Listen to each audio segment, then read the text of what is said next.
રાજકોટ મધ્યસ્થ જેલમાં ચિત્રનગરી કલાકારો દ્વારા કલાત્મક ચિત્રોનું પ્રદર્શન કરાયું।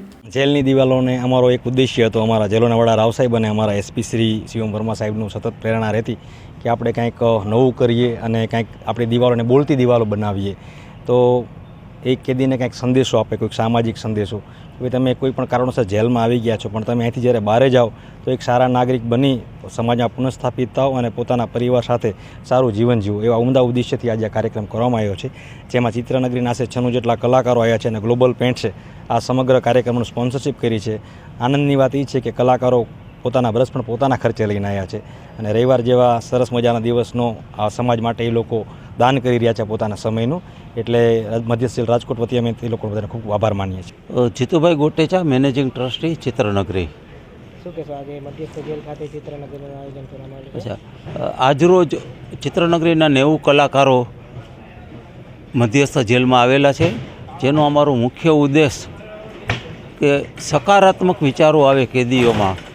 મોટાભાગના કેદીઓ છે એકચ્યુઅલી ગુનેગાર નથી હોતા પણ આવેશમાં આવી અને ખોટું પગલું ભરી બેઠા હોય એની લોકો સજા ભોગવી રહ્યા હોય છે।